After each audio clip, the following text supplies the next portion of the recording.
Hello friends, এই মুহূর্তে আমি ডালখোলা স্টেশনে। আজকে 18/8/2025 অর্থাৎ 18ই আগস্ট 2025। আবার একটা ট্রাভেল ব্লগ, আবার একটা ট্যুর প্রোগ্রাম নিয়ে আমি জয়ন্ত দাস, জয়ন্ত প্লেজার আমার ইউটিউব চ্যানেলে আপনাদের সবাইকে স্বাগত। এই সেদিন শ্রীকণ্ঠ থেকে ঘুরে আসলাম, মাসখানিক হয়নি, কিন্তু আবার একটু ইচ্ছা হয়েছে যাই মধ্যপ্রদেশ ঘুরে আসি। এবারে ট্যুরে আমাদের রয়েছে মধ্যপ্রদেশ। পুরো মধ্যপ্রদেশটা একবারে ঘুরতে বেশ সময় লাগে, এই জন্য পাট করে আমরা একটু ঘুরে নিচ্ছি। এবারে 3টে জায়গায় মধ্যপ্রদেশে আমরা ঘুরবো। 10 দিনের ট্রিপ। কলকাতার থেকে 7 জন আর আমি ডালখোলার থেকে 8। ডালখোলার থেকে মোট আমরা 4 জন যাওয়ার কথা ছিল, কিন্তু 3 জন খোকনের শরীর ভালো না, ওই জন্য ওর প্রোগ্রামটা চেঞ্জ হলো। ওর পরিবারে ওর স্ত্রী এবং মেয়ে দুজনেই ছিল। ওর প্রোগ্রামটা চেঞ্জ করাতে শেষ মুহূর্তে আমি একাই হয়ে গেলাম। Very good, no problem. আমার রিজার্ভেশন আছে কিশনগঞ্জ থেকে আমার ট্রেন। এই ট্রেনটা উইকলি ট্রেন। আমি এখন কিশনগঞ্জ যাচ্ছি, বেলা 3টে বাজে। ওই ট্রেনটা 3:40 কিশনগঞ্জ থেকে, কিন্তু লেট, 1.5 ঘন্টা লেট আছে। তো আনুমানিক 1.5 ঘন্টা 1 ঘন্টাখানিক লেট আছে। আনুমানিক 5টা নাগাদ ওই ট্রেনটা কিশনগঞ্জে আসবে, তো আমি পেয়ে যাবো ট্রেনটা। মোট 5খানা ট্রেনের রিজার্ভেশন করেছি, 5টা ট্রেনের রিজার্ভেশন করেছি। আমাদের ট্যুর প্রোগ্রাম এবার হচ্ছে মধ্যপ্রদেশের। প্রথম হচ্ছে জব্বলপুর, তারপরে হচ্ছে চিত্রকূট, তারপরে হচ্ছে অমরকণ্টক, নর্মদা নদীর উৎসস্থল অমরকণ্টক। আর চিত্রকূট আপনারা সবাই জানেন, যেখানে শ্রী রামচন্দ্র বনবাসের সময় দীর্ঘ সময় যেখানে ছিলেন। আর জব্বলপুর পাথরের পাহাড়ের জন্য বিখ্যাত, তাই না? তো এই 3টে জায়গা দর্শনে আমরা 8 জন সাথে থাকেন। খুব ইন্টারেস্টিং ট্রিপ হবে। টিমটা এবার একটু ছোট হয়েছে, অন্যান্য 14 জন 12 জন 15 জন এরকম যায়, কিন্তু এইবারের টিমটা একটু ছোট হয়েছে। তো সব রান্নার জিনিসপত্র নিয়েই নিয়েছি, এটা আমাদের সাথেই থাকে। রান্নার জিনিসটা থাকলে খুব সুবিধা। আগামীকাল অর্থাৎ 19 তারিখে আমি পৌঁছাবো, যদি রাইট টাইম পৌঁছাই তাহলে বেলা 11টা নাগাদ। আর ওরা পৌঁছাবে কলকাতা থেকে। ওদের ট্রেন কিন্তু অনেক আগে উঠেছে, কিন্তু ওদের কলকাতা থেকে ডিস্টেন্সটা বেশি, যার জন্য ওরা আগামীকাল বেলা 2টোর সময় পৌঁছাবে। আমি হোটেল টোটেল সব বুক করেই রাখবো, এরকমই কথা হয়েছে। চলো ফাইন, সাথে থাকেন, দেখা যাক ট্যুর কী হচ্ছে। একটা ইন্টারেস্টিং ট্যুর হবে। এবার নতুন 2-4 জন আছেন, পুরানা খিলাড়িরাও আছে, আর নতুন আছে শম্পা, শ্রাবণী, এরা হচ্ছে পুরানা, গৌতম, শিলাদি এরা সব পুরনো। এই 4 জন আছে। আর অসীমবাবু আমাদের নতুন খিলাড়ি, আর এক দিদিভাই আছেন গঙ্গারামপুর থেকে, উনি এবার আমাদের নতুন। চলুন আবার কিছু নতুন মানুষের সাথে পরিচয় হবে, নতুন জায়গা দেখব, নতুন একটা রাজ্যে আবার ঘোরা হবে, নতুন নতুন মানুষের সাথে দেখা হবে। ফাইন, খুব ইন্টারেস্টিং। চলুন, নাইস, সাথে থাকুন। বেলা 3টে বাজে। এখানকার ওয়েদারটা বেশ সুন্দর আছে, একটু গরম গরম আছে, তবে খুব বেশি গরম নেই। আগস্ট মাসের 18 তারিখ। চারিদিকে একটু বৃষ্টি বাদলের আবহাওয়া আছে, যার ফলে ওয়েদারটা বেশ সুন্দর আছে। আমি রাতের আহার করেই নিয়েছি। আর আগামীকাল একাদশী আছে, মঙ্গলবার টুইসডে, আগামীকাল একাদশী আছে। সুতরাং আগামীকাল আহার নিয়ে আমার খুব বেশি চিন্তা নেই। ওদের বলেছি তোমরা আসবে, আমি হোটেলে রান্না করে রাখবো, তোমরা এসে আহার করবে। আমি একটু হালকা আহার করে নেব, কিছু ফল টল সাথে নিয়েই নিয়েছি সব। চলুন, নাইস। আমার ট্রেনটার নাম্বার হচ্ছে 01666। হ্যাঁ, ট্রেনটার নাম একটা উইকলি ট্রেন। এটা আসছে আসামে, এই ত্রিপুরার থেকে, আগরতলার থেকে ছেড়েছে ট্রেনটা। ট্রেনটা ডালখোলা স্টপে ছিল না, তাই আমাকে কিশনগঞ্জ গিয়ে ট্রেনটা ধরতে হয়। আর ট্রেনের অবস্থা দেখেন, এখনই এইখানেই দেখাচ্ছে 4-5 ঘন্টা লেট দেখাচ্ছে। হ্যাঁ, ওই যে কখন গিয়ে পৌঁছাবে এর কোনো ঠিক নেই। আর একা একা জার্নি, একটু তো বোর হতেই হবে মনে হচ্ছে। যাই হোক, এসিতে আমার রিজার্ভেশন ছিল, বিশেষ কিছু ভাবনা নেই, একা জার্নি করতে কোনো অসুবিধা নেই। আহারটা সব নিয়ে নিয়েছি, খুব একটা অসুবিধা নয়। আর আগামীকাল তো একাদশী আছে, ফল টল কিনে নেবো রাস্তায়, সব ঠিক আছে, নো প্রবলেম। ট্রেনে সিনিয়র সিটিজেন কোটায় আমার লোয়ার বার্থ ছিল, খুব একটা অসুবিধা হয়নি। তবে ট্রেন কিন্তু অনেক লেট, আমার যে এক্সপেকটেশন ছিল তার থেকে অনেক বেশি লেট। আমার মনে হচ্ছে সন্ধ্যা 6টা সাড়ে 6টার আগে আমি পৌঁছাবো না, আর ওরা তার আগে আমার অনেক আগে পৌঁছে যাবে। বেলা 3টা বাজে, এখন আমি সাতনা স্টেশনে। এখানে সকাল 8:30টার সময় ট্রেনটা আসার কথা, আর দেখো 7 ঘন্টা প্রায় লেট। 8 7 15, প্রায় 7 ঘন্টা লেট। গিয়ে যে পৌঁছাবো আমি কখন, জব্বলপুরে দেখাচ্ছে সন্ধ্যা 6টার সময় পৌঁছাবে। ওদের গাড়িটা পৌঁছে গেছে, শক্তিপুঞ্জ এক্সপ্রেস বেলা 2:30টার সময় জব্বলপুরে পৌঁছে গেছে। এই দেখো 7টা, এখন আমি মধ্যপ্রদেশ। অবশেষে 8 ঘন্টা লেট, বেলা 10টার সময় ঢোকার ট্রেন, সেই ট্রেন এসে এখানে পৌঁছালো 6:30টায়। 10:30টার ট্রেন 6:30টায়। বোঝেন এত সুন্দর নাম ট্রেনটা, রানী কমলাবতী স্পেশাল। কমলাবতী দেখতে সুন্দর ছিলেন, খুব গুণী একজন মহিলা ছিলেন, ভূপালের শেষ রানী। তার নামে ট্রেনের কি হাল দেখুন, রোজবারে সপ্তাহে একদিন চলে, তাও ট্রেনটাকে ঠিক মতো চালাতে পারছে না। 8 ঘন্টা লেট। মানুষ কত কাজ, 8 ঘন্টায় মানুষ কোথা থেকে কোথায় চলে যায়। আমি তো ট্রেনের নাম দেখে রিজার্ভেশন করলাম, উইকলি ট্রেন, সপ্তাহে একদিন চলে। হ্যাঁ, সোমবার দিন কিশনগঞ্জ থেকে, রবিবার দিন ছাড়ে। আগরতলা থেকে এসেছে ট্রেন। কী অবস্থা। চলুন, এখানে হোটেল ওরা আগে নিয়ে নিয়েছে। অবশেষে আমরা হোটেলে। Lovely in. কটা বাজে? 7টা নাকি? 7:15। এসেই একদম স্নান টান করা হবে বলে আগে ঘুরে আছি, ঘুরার জন্য আসছি। হোটেলে বসে থাকলে হবে নাকি? হ্যাঁ, রান্না বান্না শুরু। কিছুটা রান্না এগিয়ে যাই। এই যে রান্নার খুব ভালো ব্যবস্থা আছে। মুসুরির ডাল, বাজার থেকে আলু কিনতে হবে, চাল টাল নেই, ওগুলো সব কিনে টেনে নিয়ে আসি, বেরোতে হবেই। আর এই ফাঁকে ঘাটে যাবো, ঘাটে আরতি হয়। হ্যাঁ, ওগুলো একটু দেখবো। ফাইন, পাশাপাশি 2টো রুম। রুমটা বেশ সুন্দর আছে, এসি আছে, হালকা ফুলকা এসি চলছে, চলবে। নাইস। হ্যাঁ, ফাইন। কত নিল ভাড়া? 1500 টাকা করে। দুটাতে 3000। ব্যাস, ফাইন। 3000 টাকা 2টো রুম, ফার্স্ট ক্লাস। একদিন এখানে 2টো নাইট স্টে আছে। পরশুদিন আমরা এখান থেকে যাবো চিত্রকূট। আমাদের ট্রেন আছে পরশুদিন চিত্রকূট। আচ্ছা আচ্ছা, চেক আউট আছে 24 ঘন্টা না? যে সময় ঢুকেছি ওই সময় কাউন্ট করে। বাহ, ভেরি গুড। চলো সাথে থাকেন, চলো ঘাটে যাই। রাতের আলোতে তো খুব ভালো ছবি উঠবে না, তবু দেখছি দেখি। 2টো অটো ভাড়া করলাম 250 টাকা করে এক একটা অটো, 4 4 8 জন, 2টো অটো। গোয়ারিয়া ঘাট। বৃষ্টি হচ্ছে, ছাতা নিয়েই বেরোলাম। ঘুরতে এসেছি, ঘরে থাকতে ভালো লাগে? জবলপুর কোনো দিন দেখা হয়নি, চলো সবাই মিলে। সবাইকে আমি তাড়া লাগালাম, বললাম যে পরে হবে।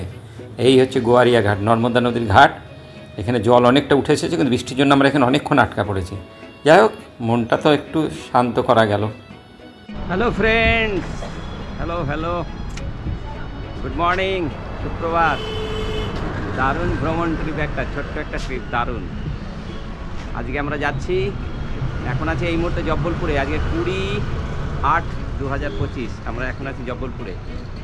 আমরা আজকে জব্বলপুর সাইট সিন করতে যাচ্ছি। গতকাল এসেছি। আমাদের এবারের ট্রিপ আপনারা জানেন, এবারের ট্রিপে আছে আমাদের চিত্রকূট আর অমরকণ্ঠ।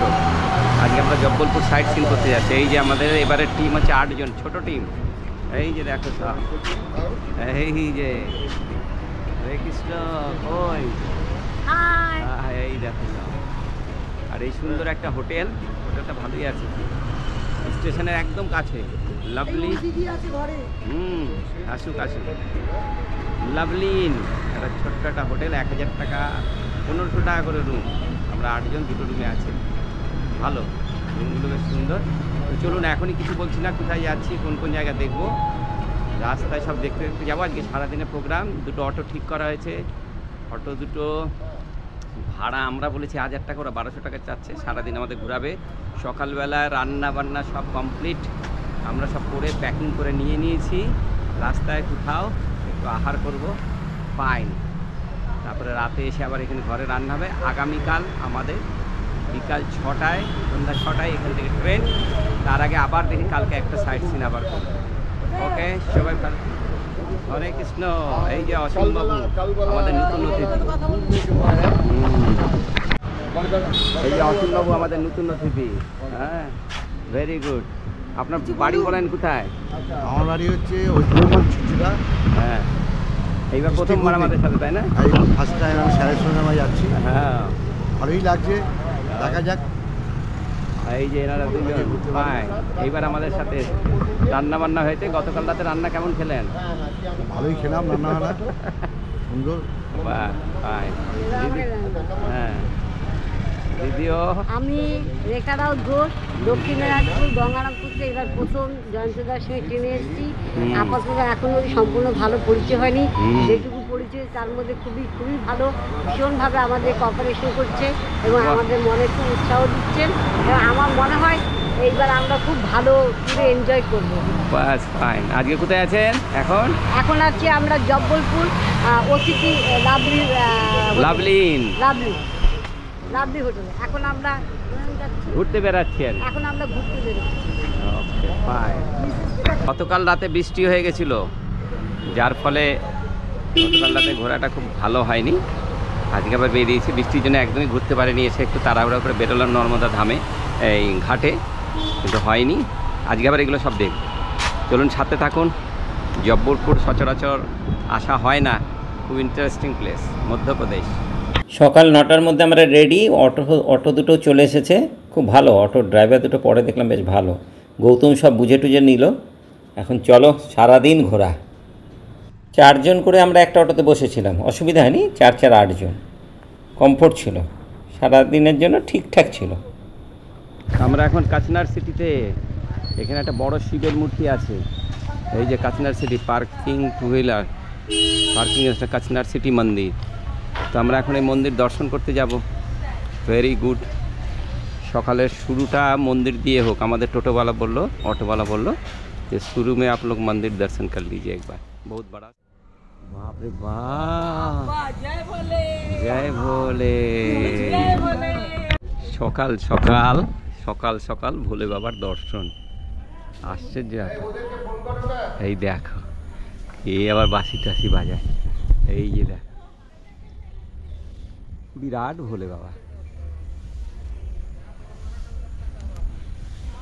চলো, নাইস। ওই দেখো আমাদের আগের টিম চলে এসছে। হ্যাঁ, ওই দেখো কি সুন্দর, অবাক কাণ্ড। নন্দী মহারাজ থাকবেন ভোলে বাবা যখন আছেন। Very good. বিশাল এক শিব মূর্তি।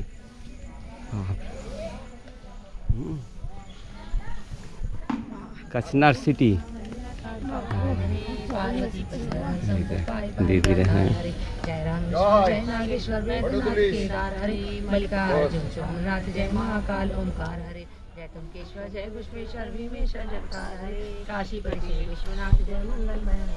মন্দিরের কনস্ট্রাকশনটা খুব সুন্দর ছিল। একটা বেদির উপর বিরাট একটা শিব মূর্তি, একদম দারুণভাবে সিমেন্ট দিয়ে বানানো। আর নিচে যে বেদিটা ছিল তার ভিতরে 12টা জ্যোতির্লিঙ্গে একটা গুহার মধ্যে সুন্দরভাবে বানানো। গেটটা বন্ধ ছিল, আমরা একটু রিকোয়েস্ট করাতে গেটটা খুলে দিল।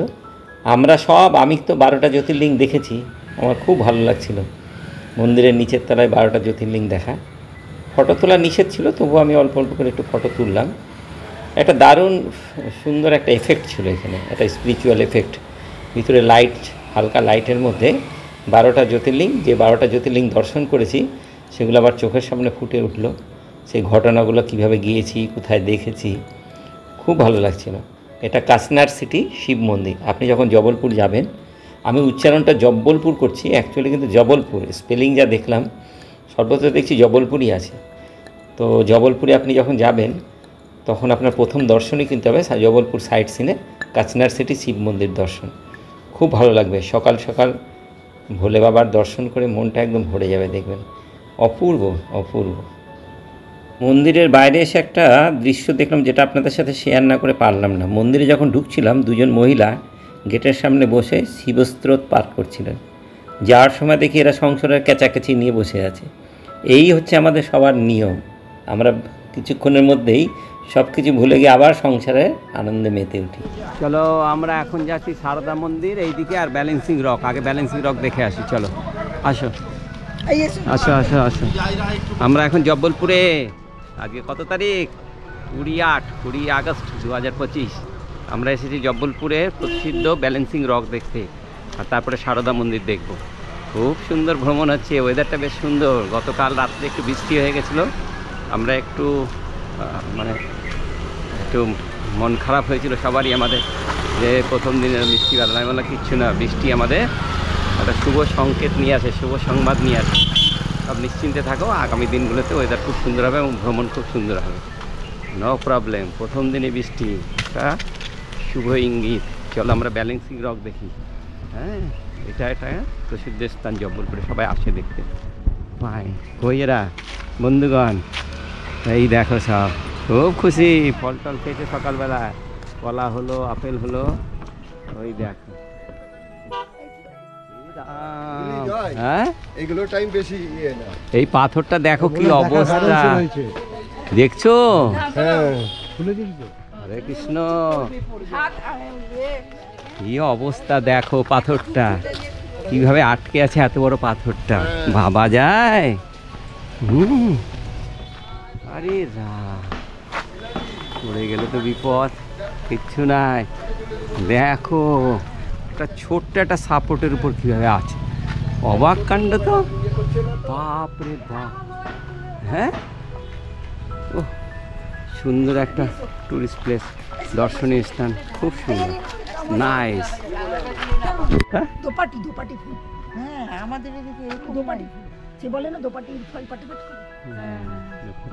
আমরা ব্যালেন্সিং রক দেখলাম, ভালো লাগলো। अभी हम लोग जाते हैं शारदा मंदिर, शारदा मंदिर दर्शन। चलो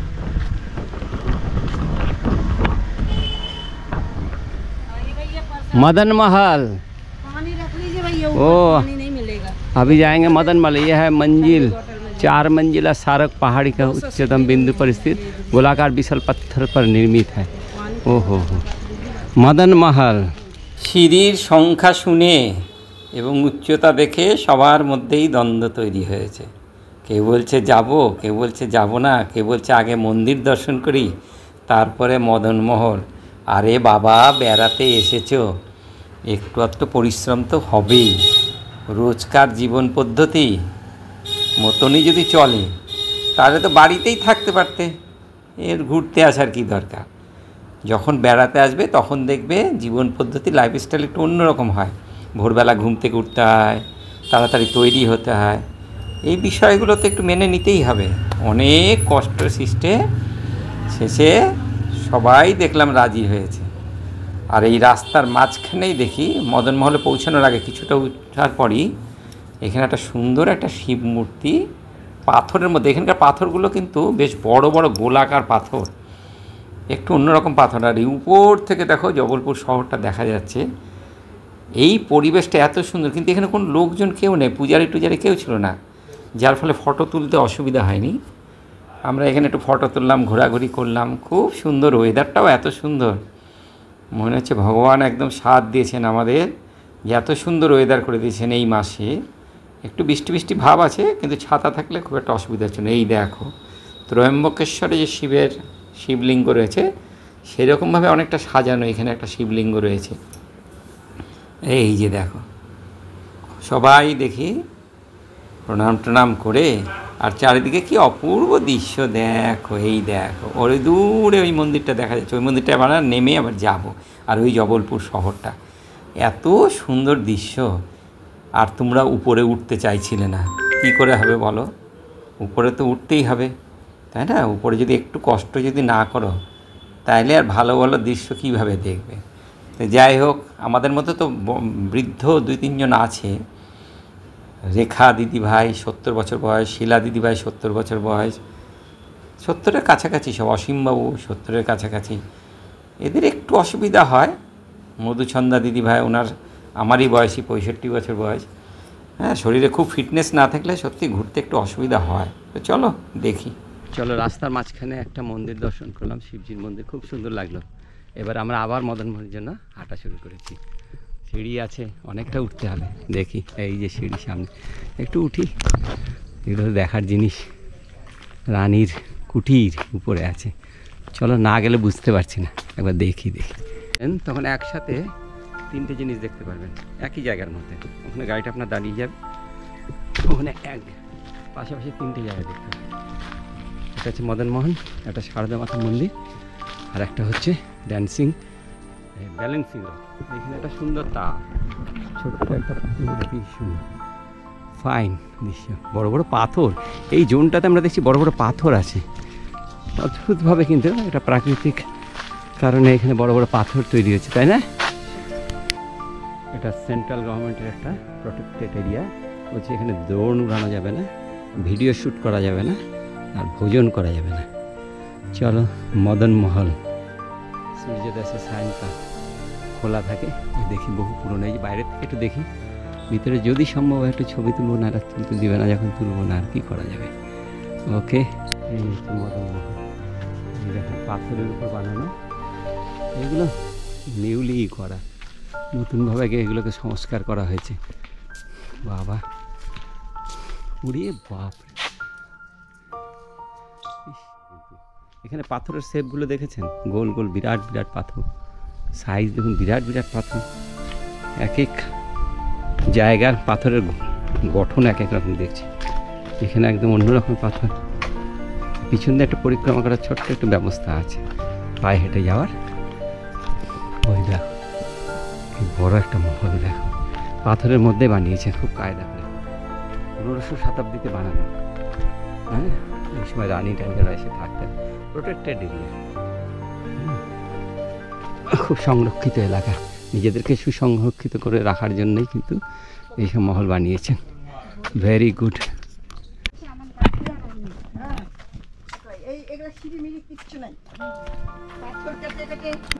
জলের পাত্র পাথরের উপর পাখিদের খাওয়ার, জীবজন্তুরা খাবে, জায়গা জায়গা দেখছি রাখা সুন্দর।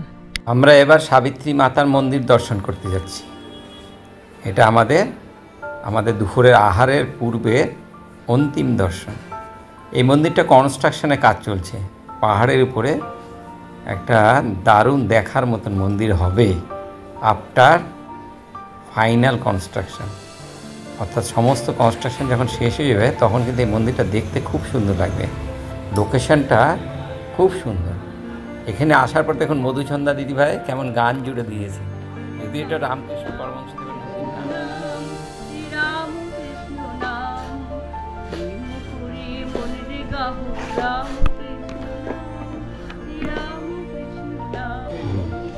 চলো আমাদের সারদা মায়ের মন্দির দর্শন শেষ হলে। এখানে খুব পুরোদমে কাজ চলছে। 2-3 বছর পরে এসে দেখবো এক অন্য রূপ ধারণ করেছে সারদা মায়ের মন্দির। খুব সুন্দর। বড় ভারতের সনাতনী ধর্ম, ভারতের কৃষ্টি, ভারতের সংস্কৃতি ধীরে ধীরে ডেভেলপ হচ্ছে। এই যে মন্দির টন্দির সংস্কারের মধ্যে দিয়ে, বিভিন্ন জায়গায় সৎসঙ্গের মধ্যে দিয়ে আমরা এটা বুঝতে পারছি যে ভারত আগামী দিনে কোন পথে চলেছে। এক্সিলেন্ট, এটাই আমরা চাই। সব ধর্ম থাকুক, কোনো ধর্মকে ছোট করা নয়, কিন্তু আমরা যে ধর্মে বিশ্বাস করি সনাতন ধর্ম, তার পূর্ণ বিকাশ, পূর্ণ রূপ আমরা দেখতে চাই।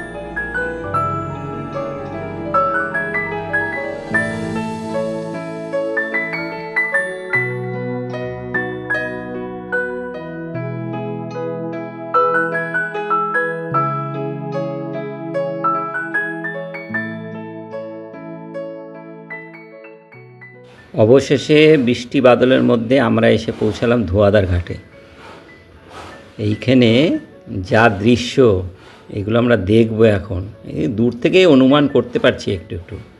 আর দেখো, এই যে নামলাম তখনও কিন্তু বৃষ্টি চলছে, মানে বৃষ্টি হবে আর কি ভাব, এরকম চারিদিকে মেঘ টেক ডাকছে।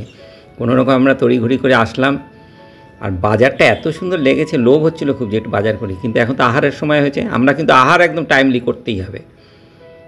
এখানে এক জায়গায় বসে আমরা আহারের ব্যবস্থা করলাম। এই যে আমাদের আহারের ব্যাগ, এর মধ্যে পুরো আমাদের কিন্তু প্রেসার কুকারের মধ্যে তরকারি রয়েছে, গামলার মধ্যে ভাত রয়েছে, থালা রয়েছে, পেপার রয়েছে, হাতা, সব কিছু কিন্তু আমরা এর মধ্যে নিয়ে নিয়েছি। যা কিছু আলু সিদ্ধ, যা কিছু আমাদের মেনু থাকে সব এর মধ্যে নিয়ে নিয়েছি আমরা। আর এই যে দেখো, এখন আবার কারো একটু ইচ্ছা হলো কুল খাবে। এই কুলগুলো কিন্তু খুব ইন্টারেস্টিং ছিল। এগুলো 10 টাকা প্লেট বিক্রি হচ্ছিলো এবং এত টেস্ট কুলগুলো। তো আমরা আবার একটু খেলাম, ওই 1-2 পিস করে একটু মুখে দিলাম। আমি বললাম বেশি করে কেউ খেও না, নাহলে কিন্তু দুপুরে আহারটা কিন্তু হ্যাম্পার হবে। তো সবার একটু লোভ হয়, খুব স্বাভাবিকভাবে মেয়েদের তো একটু কুল দেখলে লোভ হবেই, কিন্তু কুলগুলো খুব ইন্টারেস্টিং, খুব সুন্দর লাগছিল। আর এইখানে আবার আমাদের গৌতমবাবু শুরু করলো কেনাকাটি, এইগুলো একটু দেখা দেখি, কেনাকাটির ইচ্ছা নয় বলে এখন সব ছাড়ো, আগে ভোজন করব তারপরে কোনো কথা। তো ওখানে একটা জায়গাও পেয়ে গেলাম বসার, আমাদের গাড়ির ড্রাইভার রোহিত ওই ঠিক করে দিল। এই যে পেপার টেপার পেতে আমরা এখানে বসলাম, বেশ পরিষ্কার ছিল জায়গাটা। আর আমার ক্যামেরার লেন্স একটু ওই কুয়াশা, মানে জল একটু হয়ে গেছে বলে এই ছবিগুলো একটু অপরিষ্কার এসেছে, 2-4টা ছবি, পরে লেন্সটা মুছিয়ে নিয়েছিলাম। তো আজকের আহার খুব সুন্দর হয়েছে, হ্যাঁ খুব ইন্টারেস্টিং, সবাই খুব টেস্ট করে খাচ্ছে। আর দেখো বলছে, আমি তো খুব আওয়াজ হচ্ছিল বলে অডিওটা বন্ধ। আহারের একটা বৈশিষ্ট্য বলি, এখানে কিন্তু সিদ্ধ চাল পাওয়া যায় না, আমরা আতপ চাল দিয়ে খাচ্ছি। হ্যাঁ ভালো। কিন্তু ভালো লাগছে, বেশ কোয়ালিটি আতপ চাল, হ্যাঁ 70।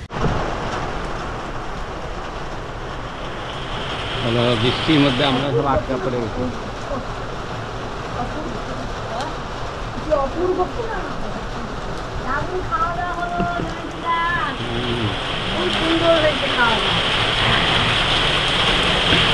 প্রচণ্ড বৃষ্টি শুরু হয়ে গেল, প্রচণ্ড বিদ্যুৎ চমকাচ্ছে। আমরা রোপওয়ের দিকে এগিয়ে চললাম, একটু বৃষ্টিটা থেমেছে, ছাতা টাতা নিয়ে বেরোলাম রোপওয়ের দিকে, কিন্তু রোপওয়ে বন্ধ।